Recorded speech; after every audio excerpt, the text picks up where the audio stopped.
ಸಖತ್ ಖಾರ ಬಣ್ಣ ಮತ್ತು ರುಚಿ ಆಚಿ ಚಿಲ್ಲಿ ಪೌಡರ್. ಭಾರತ ಸರ್ಕಾರದಾಗ್ಲಿ ನಬಾರ್ಡಿಂದ ಆಗಲಿ ಇದು ನಾನು ಕೇಳ್ತಿರೋದು ಮಾನ್ಯ ಸಭಾಧ್ಯಕ್ಷರು ರೈತರ ರಕ್ಷಣೆಗೆ ಬರಬೇಕಾಗಿದೆ. ಇದು ಎಲ್ಲಿವರೆಗೂ ಇವತ್ತು ಬಹಳಷ್ಟು ಜನ ಎಲ್ಲ ಸದಸ್ಯರಿಗೂ ಆಗಂತ ನಾವು ಮಾನ್ಯ ಸಭಾಧ್ಯಕ್ಷರ ಎಲ್ಲಿವರೆಗೂ ನಾವು ಇಂಟರ್ವ್ಯೂನ್ ಆಗೋದಿಲ್ವೋ ಅಲ್ಲಿವರೆಗೂ ರೈತರಿಗೆ ಒಂದು ರೀತಿಯ ಅವರ ಹಣವನ್ನ ರಾಜಕೀಯ ಲಾಭಕ್ಕೋಸ್ಕರ ಕಪಿ ಮುಷ್ಟಿಲಿ ಇಟ್ಕೊಂಡಿರೋಂಥ ಈ ಸಂಘಗಳನ್ನ ಬದಲಾವಣೆ ತರಲಿಲ್ಲ ಅಂದ್ರೆ, ಇದು ರೈತರಿಗೆ ಆಗಂತ ಅನ್ಯಾಯನ ಸರಿಪಡಿಸಲಿಲ್ಲ ಅಂದ್ರೆ ನಮ್ಮ ಮಾನ್ಯ ಮುಖ್ಯಮಂತ್ರಿಗಳಾಗಲಿ ನಮ್ಮ ಸರ್ಕಾರಕ್ಕೆ ಎಲ್ಲೋ ಒಂದ್ ಕಡೆ ಏನು ಇವತ್ತು ಬಡವರ ಬಗ್ಗೆ ಇರೋಂಥ ಸರ್ಕಾರನ ಕೆಟ್ಟ ಹೆಸರು ಬರಬಾರ್ದು ಅನ್ನೋದಕ್ಕೋಸ್ಕರ ನಾನು ಮಾನ್ಯ ಮುಖ್ಯಮಂತ್ರಿಗಳ ಗಮನಕ್ಕೆ ತರಲಿಕ್ಕೆ ವಿಶೇಷವಾಗಿ ನಿಮ್ಮನ್ನ ಬಳಸ್ಕೊತಾ ಇದ್ದೀನಿ ಮಾನ್ಯ ಸಭಾಧ್ಯಕ್ಷರೇ.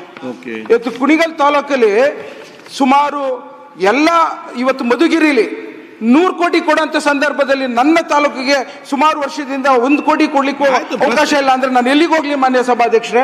ಮಾನ್ಯ ಮುಖ್ಯಮಂತ್ರಿಗಳು.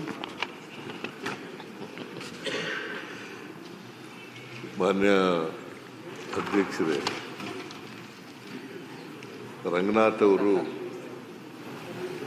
ಬಹಳ ಆಕ್ರೋಶದಿಂದ ಕೆಲವು ವಿಚಾರಗಳನ್ನು ಪ್ರಸ್ತಾಪ ಮಾಡಿದ್ದಾರೆ. ಕಳೆದ ವರ್ಷ 24-25ರಲ್ಲಿ 5,600 ಕೋಟಿ ಕಮ್ಮಿ ಬಡ್ಡಿ ದರದಲ್ಲಿ ನಬಾರ್ಡಿಂದ ಬರಬೇಕಾಗಿತ್ತು. ನಾವು ಬಂದಿದ್ದು ಕಡಿಮೆ ಆದದ್ದು 2,185 ಕೋಟಿ 185 ಕೋಟಿ 3,415 ಕೋಟಿ ಮಾತ್ರ ಬಂದದ್ದು. ಸೊ ಹಾಗಾಗಿ ಆ ಪ್ರಪೋರ್ಷನೇಟ್ ಆಗಿ ಕಡಿಮೆ ಆಗಿದೆ ಸಾಲ.